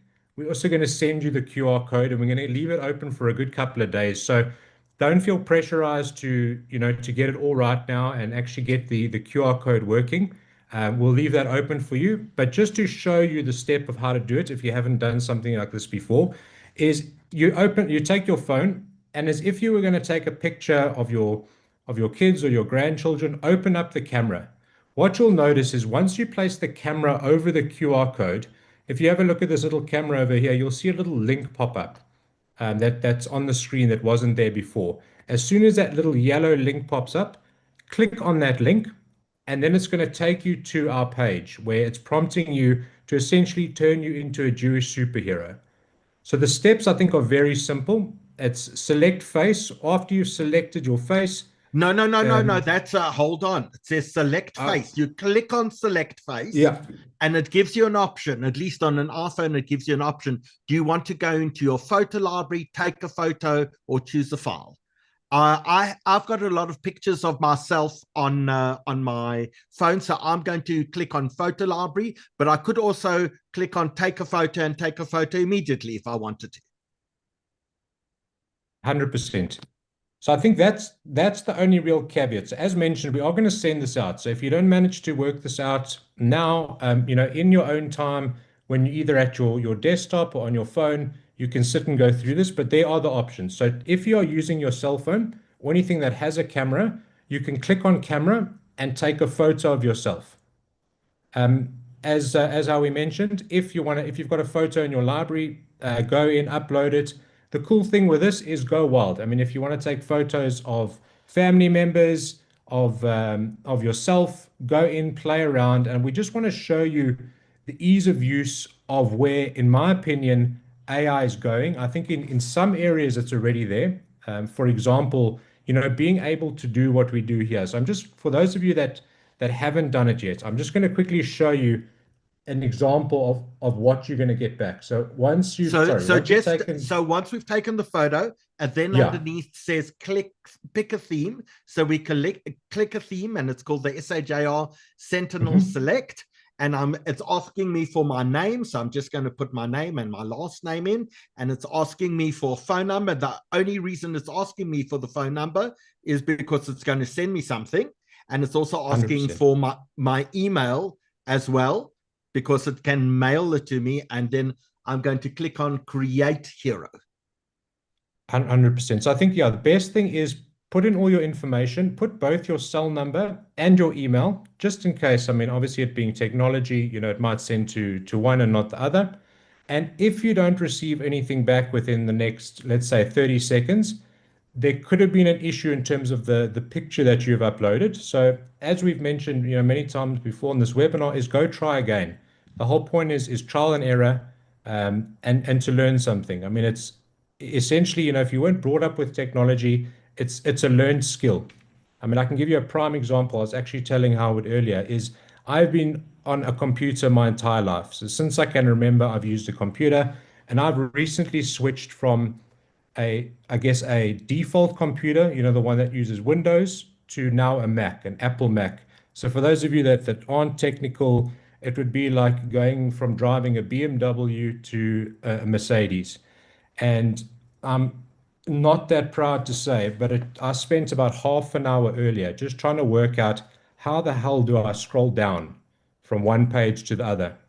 So it's purely a learned skill and something that you've got to try it. So go through this process, try it out, and I just want to show you what we're actually going to generate back. So I've actually got a picture of. So now I'm going to prove my point. Okay, so this is the one I did of myself. So essentially, we're transforming you into what we've called a Jewish superhero. So it's going to transform you into a superhero flying over Jerusalem. And then along with that, we're going to give you a video, which is essentially going to animate you as a superhero, flying over Jerusalem. And I think this is a great case for what AI is and what it can be. So, I mean, if you had to take this practically, if you wanted to, I mean, I have no skills in terms of being creative. I think my creative ability stopped at drawing stick figures in kindergarten. But I managed to actually come up with this theme just by prompting it. So using asking, essentially the AI to make me something. And I said, I want to create a Jewish superhero in Jerusalem. And it came back and it gave me something I wasn't happy with. So I said, no, please change the one arm, make it silver, change X, Y, and Z. And then finally, it gave me something that was something that I was happy with. And this took me probably, I would say, 5 minutes to do. And this is with no sort of background at all. So in my opinion, AI in certain fields, it's going to level the playing field, because if you wanted to go through this process, let's say even 3 years ago, if you wanted to go and get something designed like this sort of image, I mean, you would have to get a very highly skilled designer. It would take probably 8 to 15 hours. That would be anywhere with a ballpark figure of 5 to 10,000 Rand. Then you would have to go and take what you've designed and get another designer to be able to Photoshop that and take your face and put it on the image. And that would probably look at another 3,000 Rand in order to do that. And then on top of that, to animate it and bring it to life, you would have to take it to an expensive studio. And that would cost you anywhere upwards of 15,000 to 30,000 Rand just to get this little picture and an 8-second animated video where, I mean, in reality, the actual cost of this, if you bring it down to actual direct costs, would be, I would say, maybe one US dollar for all of it to come together, which is phenomenal. And I think it's definitely going to change the game going forward. I think, you know, it's also key to remember is that it doesn't take the creative part out of being creative. I think, you know, what everyone's reiterated on tonight is it's taking away the admin of the work that you need to do to be able to make the decision. So that's kind of the whole ethos of this is go and play with the different tools and see what you can do in order to save yourself time. I think I can give a prime example from my side is that I write, let's say 20, 30 emails a day. Every single time I write an email, I open up ChatGPT, I splurge whatever on my brain, I put it in there, and I essentially hit enter, and ChatGPT knows, take whatever is in Mark's brain and make it into a coherent email that you can send back to a client. I copy paste that back in and I send the email. Well, so Mark, let's stop sharing that screen because I think people have seen the Oh, image. sorry, I'm actually sorry. I've taken. I thought I'd click back. And I can show people already that my superhero has arrived in my email. At least my picture has, and I'm sure the video is on its way as well. So if you haven't tried, this is your opportunity. Take your phone, point it at that barcode, and just fill in the details. But Mark, we're going to, in another 30 seconds, ask you to stop sharing your screen. Sure. And I'm going to go back to Dale because Dale, I think some of the creative work that you showed us was just so fascinating. There are other adverts. There's a Serena Williams thing that was done for, I think, Nike that you would like to show us. Yes. And so again, I think if we kind of move beyond just using AI to search or to create copy or to create imagery or very basic videos, when we start using it to look at data and information and analysis of those sorts of things, we can do some very, very interesting things. So I'm going to ask Mark to stop sharing his screen because Dale won't be able to show us. Cool. Okay, great. So I think before I show you the ad, you know, Mark spoke about, you know, how these tools are going to change and evolve a lot of industries, including sort of the advertising marketing industry. And so if we take an example of creating a TV ad, right? In the past, you would have to sell this idea to your client. So you would typically come up with what your story is going to be. You would have to go to an illustrator who would take potentially days to draw out the storyboards, you know, each scene that you would be showing in your advert. And then the client would make some changes and another few weeks would go by. And this is why adverts took months and months to make. Okay. We've developed our own internal tool called WPP Open, which we have roughly 50,000 people in our organization using this tool at this point in time. And they're using it for all sorts of things across the entire business, whether it's back office, legal, strategy, synthetic focus groups, agents that help you ideate your ideas or select media plans or things like this. But when we get into actually creating an ad, we can do some very, very interesting stuff. And so what I'm about to show you is using Google's new VO tool, as well as our tool, which has VO integrated into it. I'm definitely going to attempt to share with sound. Can you see the lovely man with moustache? Absolutely. Okay, great. So let me launch this ad for you guys.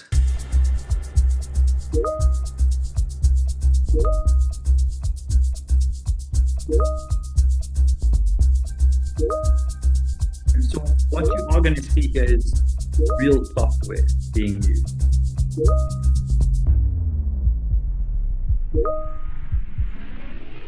Okay, they loved the concept.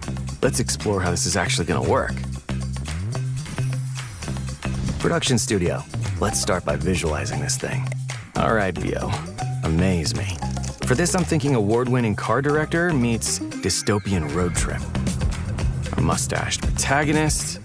The script says we're on an adventure, so let's push this. Bad weather, erupting volcanoes. Now let's add texture. Rain on the windshield. More drama on this lava flow. Sweat on this bobbling head. All right, need more tension. Dense fog, falling boulders. There we go. Okay, let's map our multi-purpose shots and see how we use plates for our digital twin builds. Virtual production. This will probably save us a trip to Iceland. Sorry, team. The planet will thank us later. Modularity, check. Ready for assemble. Let's set our market variations to fill our dynamic pipeline. We're there. A hybrid production plan is the smartest way through this.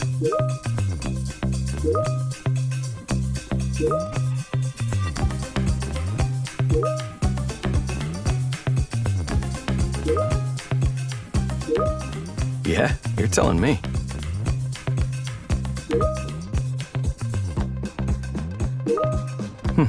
And I thought I'd seen it all. So this is the way that teams are starting to ideate and put together information to share with clients in order to convey their ideas and have clients buy into their ideas. The ad campaign that I'm about to show you was a campaign done by one of our agencies, this was done by, I think it was VML or AKQA, and it was for Nike. And it'll explain in the ad what we actually did, how we used the AI to create a tennis match between Serena Williams and Serena Williams.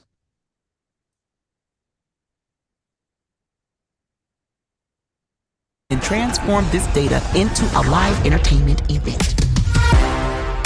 This is Never Done Evolving, featuring Serena from 1999, the year she won her first Grand Slam, against Serena from 2017, the year she won her 23rd Grand Slam.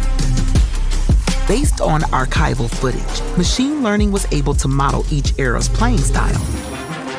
Decision-making, shot selection, reactivity, recovery, and agility. The virtual match was created by building on the bid-to-player technique developed by Stanford University. The result was seeing both Williams play herself in 130,000 games. We're all extremely passionate about sport. When we look at the data we capture, there's beauty in that. The lines and curves, it's like a symphony. The game was launched as a live event, narrated by Josh Appel, tennis main narrator during Serena's era. In tennis, there are no bigger dream matches than this one. One Grand Slam title against 23 Grand Slam titles.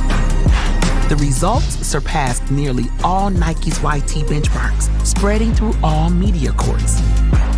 This level of excellence, it kept over so many decades, is just absolutely astounding. But you remember the feeling she gave you. If the inspiration she gives to so many players and so many fans is what her legacy will be, and it's what's created. Yeah. I feel it's more of like an evolution of Serena.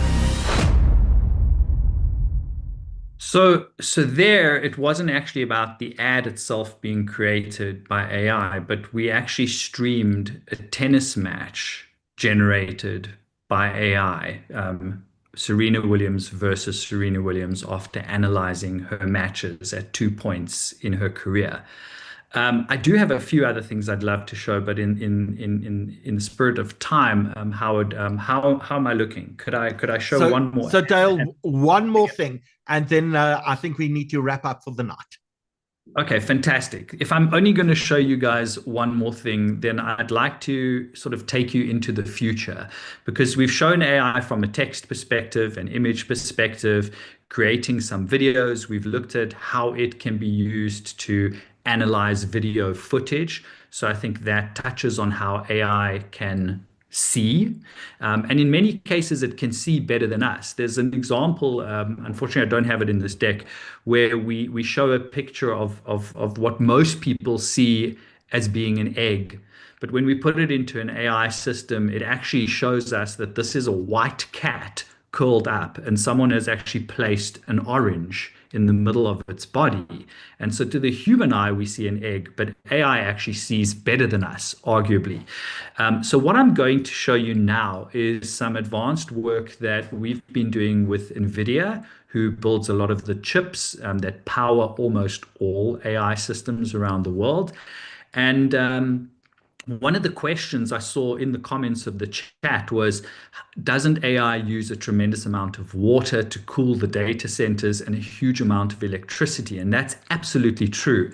And in the marketing world, the biggest area where we emit carbon footprints is actually the photo shoots and the video shoots for commercial. If you think about people flying around the world and going to different locations and waiting for the clouds to be perfect, etc. So what happens is we've introduced something called virtual production, where instead of taking a car to Iceland to go and film it, we can send a drone or a robot to go and film the location for us. And we bring that location back into a studio in London or New York, and we're able to then put people in the studio as if they were in Iceland.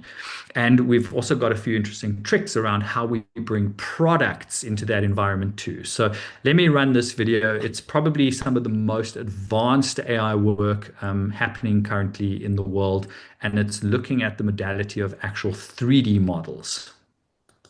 But one of the things that I would love to show you, and I had this made not by myself, well, I had it made myself. Okay, this is an incredible video, and this is a work that is done by WPP, Shutterstock, working with some of the world-class, world-famous brands that you'll know. Let's run the video. Let's show them. Build me a table in an empty room, surrounded by chairs, in a busy restaurant. Build me a table with tacos and bowls of salsa in the morning light. Build me a car on an empty road, surrounded by trees. Buy a modern house. Build me a house with hills in the distance and bales of hay in the evening sun. Build me a tree in an empty field. Build me hundreds of them in all directions, with bushes and vines hanging in between.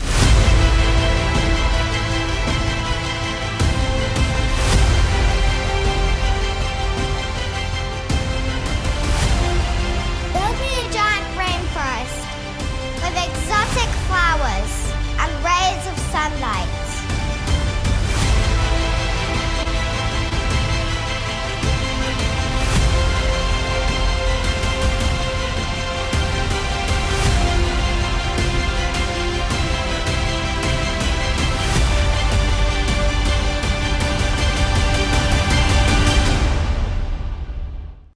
And so that is really what the future of content production looks like, and the way that we will engage with AI tools using our voices to generate all sorts of information and all sorts of content, and be able to wield it simply through our descriptions.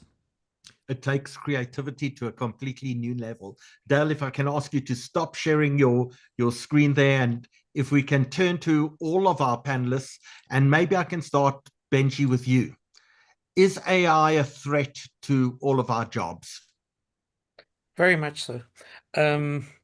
We don't know how things are going to pan out, but you know, just looking at the snippet of what we've seen tonight, what's exciting and really powering this is the diverse set of applications that really AI is able to tackle.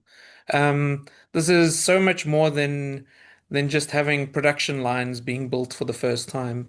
This is really, you know, we view the kind of peak of human creativity as being what we can build what we can create ourselves. This is what intelligence is all about, and a lot of these things are now being automated. AI is in its infancy. I mean, the field's been around for 50 or so years, but really the kind of modern wave of it is 3 or so years old. We're seeing crazy things. There's over 500 academic papers written a day at this point. There's over 70,000 AI companies in the world at this point. There's huge amounts of money being thrown into this, and many of us actually work in the field are scared that just about some of the ways that things are evolving. I think it's an exciting time. I think so many things are going to change. There's so many, so many challenges that we have as a species, as a society, and the way we solve challenges is typically we throw more intelligence at them. Whether that's, anything from diseases to war to all sorts of things. And we're on this kind of era now where we have kind of limitless intelligence that we're able to throw at all sorts of problems that we're facing. But what does this mean? Because these are all the things that we've been doing in the past. And I think this is going to require a bit of a rethink of who we are as humans and what our relationship is to machines and to work and what we do with our time. And I think in the next few years, these are going to be the big questions we're going to have to answer. Arthur, if you had a choice to go to the doctor and your doctor was either standard doctor or using AI, who do you think would give you a better diagnosis and a better treatment? It's, in fact, an issue that I've been wrestling with for a little while now, because I've had to see a few doctors for various reasons in the last while. And I have to say that the one who is experimenting with AI is the one who gives me far greater hope that my health future is well looked after. But I have to say that the other doctor who's still stuck in the 20th century is excellent. And his sheer depth of experience is what wins the day. But he's a GP. When it comes to specialists, I don't trust the specialist who is not using advanced tools, including AI. And if the best treatment for a condition happens to be robot surgery, I want that robot surgery. I don't want the old timer who says he doesn't trust robots. I do. So, Marc, tell me what will keep the humans relevant in the future. Is it our compassion? What is it that will require still the human touch rather than artificial intelligence doing something for us? I think I'm definitely more of an optimist when it comes to this question. I think AI, in my opinion, and my hope for AI is that it'll make us more human. So instead of having to spend countless amounts of hours doing administrative tasks and things that are mindless, it will allow us to be more human and, essentially, do the things that we want to do. We don't have to sit behind spreadsheets all day and admin. I think, my hope is that it's going to elevate and automate a lot of those tasks. So I think I really think it will allow us more time to be human and less time on the PC or on the laptop. So, Marc, just by the way, people are inundating me with photographs of their superhero Jew photographs. They're busy all WhatsApping them, and some of them are absolutely spectacular. So if you haven't tried Marc's app, the dsrupt.ai app, please go and do it. And one of the things that we'll be doing after this, if you've registered for this webinar, one of the things we're going to be doing is we're going to be sending out a list of things to you to say, like, try the following AI models, here's the website, go onto it, or these are the apps to download, or if you want to create video, here are some video creating apps to try. But we really want people to get their hands dirty. And after I ask Raphi this question, I'm going to do one last swing through the panel, because I'm going to say to everyone on the panel, just give one piece of advice to everyone just to start their AI journey.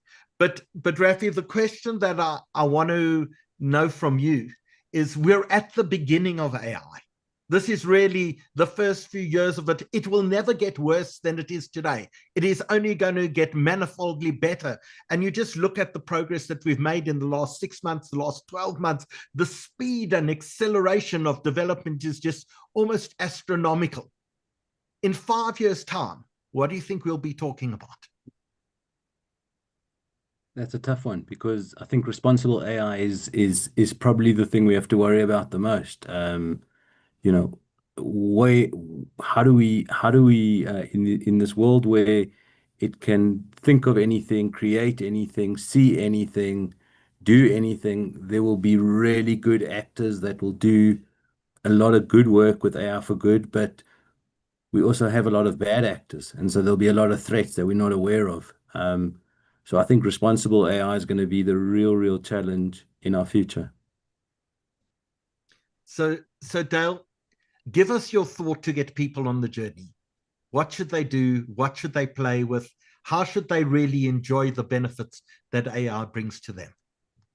Well, I think, it's just this idea of have fun at this stage. I think, when we talk about how it's going to affect people, I think naturally we move towards jobs and the workplace. And I think people who are in businesses or own businesses and have jobs are wondering, how can this help me and how is it going to affect me? And so I'd like to share a design principle from a thesis of one of my colleagues called the empathy graph.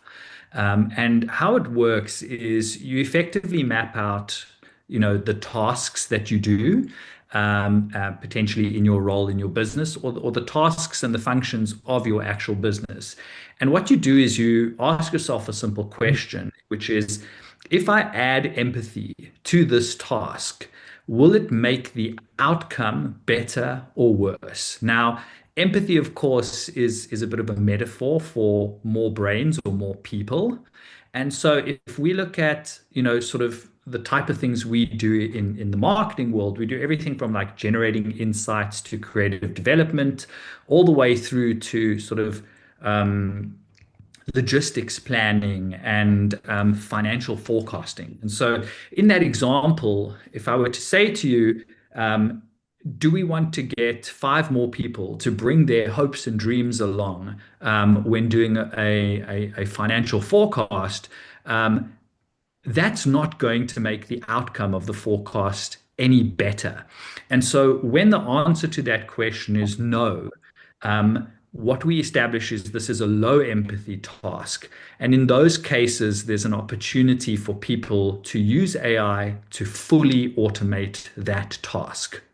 Okay, where we look at something like, okay, I've got to do creative development, come up with an idea or an insight. If I bring more people to that process, the outcome will be better. And so in that case, what we do is we provide those people with tools to augment their skills and enhance their skills. And so that design principle, I think, is something that can be applied across any business, across any task, as well as across anyone who is doing things and wondering if and where and how they could use AI tools to either automate or augment themselves. But Benji Rosman, that actually means that AI doesn't have empathy. But I'm told from people that it is the cheapest way to get therapy, that the people who ask the ChatGPT and say, I'm feeling not great today, and ChatGPT actually empathizes with them and gives them advice and tells them what to do. There is a degree of empathy that we've taught to these AI models. Well, in fact, we've actually just written a paper on this that we've done some benchmarking of some of these kind of standard AI tools that Arthur took us through earlier. And on a set of standardized empathy tests, they score much higher than people do, regardless of their age, their gender, or how much training they've had in psychology. And this is interesting because, for a long time, people said AIs will never be creative, and then they said, oh, wait, hang on. Well, they'll never be empathetic, and now hang on again. So, this is an interesting challenge because again, it goes to that question of what is it to be human?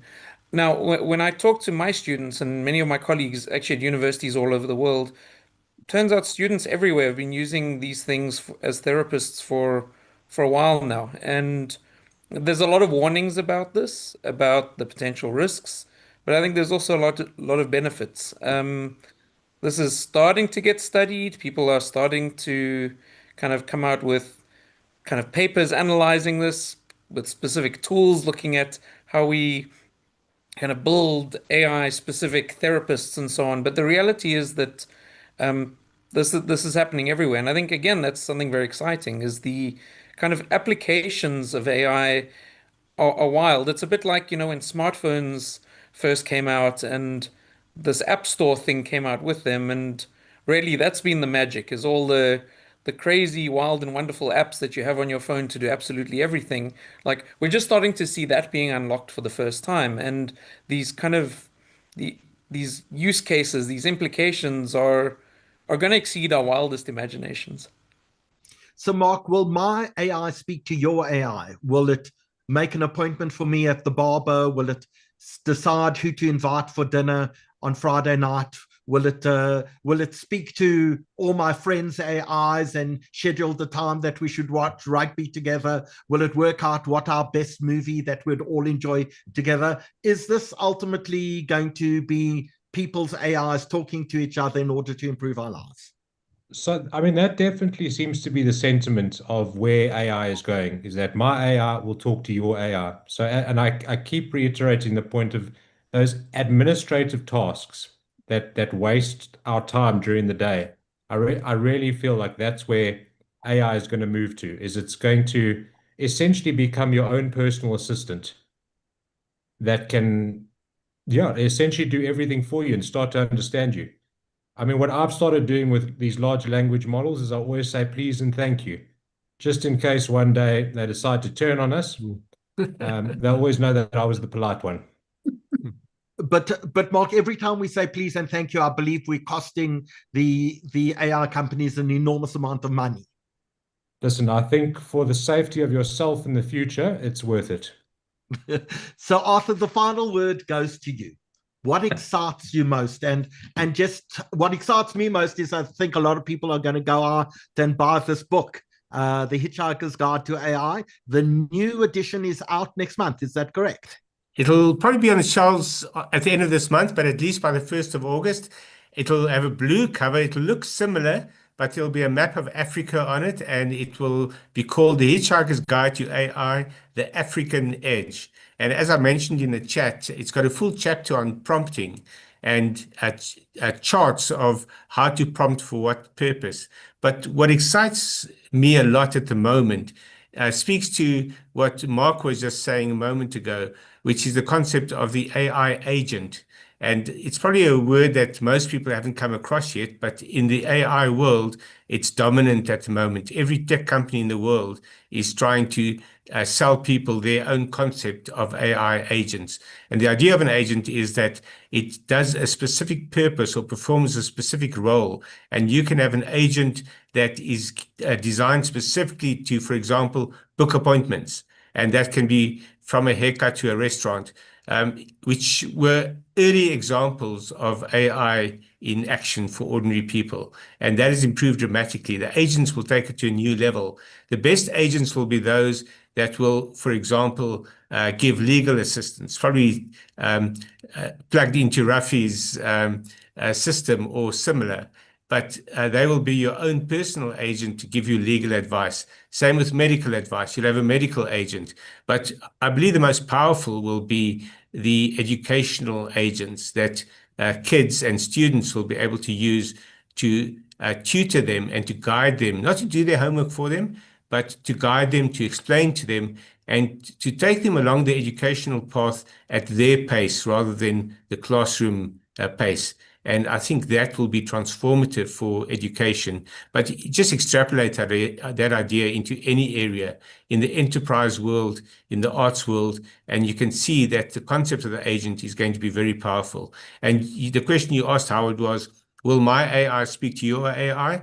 Well, the most recent development in the agentic AI world, in other words, the world of agents, is agent-to-agent protocols and platforms. And Google is pushing that very hard at the moment, their A2A protocol, which they want to open source, by the way. It's not going to be something that they'll own. They want everyone to use it because that means traffic for Google, of course. So Arthur, I just want you to know that my AI agent probably has Faribble with all of your AI agents, and he's not going to talk to any of you. So don't even try. And my AI agent outranks your AI agent because it's older. Much older, Arthur, much older. With that, I want to thank everyone who's joined us tonight, but especially to this remarkable panel of people. We hope we've given people a sense of a taste of what AI can actually do, but most importantly, we really hope that we've given you the courage to go experiment, to make some mistakes, but to play and see how you can integrate AI into your life in order to improve your life for yourself, your family, and everyone around you. So thank you for joining us this evening. We'll see you again in the not too distant future. To our remarkable guests, thank you so much for sharing your time. If you do have an opportunity just to say thank you to Professor Benji Rosman, who I think is on holiday somewhere at the moment. Benji, where are you? I'm up near the Kruger. Cool. Please just do a thank you into the chat section on Zoom, on Facebook, on YouTube. Raphi, Segal, you're one of the few people in Joburg at this point in time, I'm guessing? Yes, I am. Yeah. You stayed behind just to give us some great advice. And Mark, we're pretending that those northern lights, the aurora borealis behind you, is in fact real, and that you're somewhere in the northern hemisphere busy watching. It's the closest thing I'm going to get to a holiday in a while. So I'm just role playing a bit, yeah. Dale, you're in Barrydale. I hope you've grown some herbs and some spices and some teas on the farm in Barrydale. Yep, absolutely. And Arthur, to those of you in Victory Park, it's always the other end of the universe to all of us. Just a thank you to everyone who's joined us this evening. Good night, everyone. Good night. Bye. Thank you. Good night, everyone. Bye.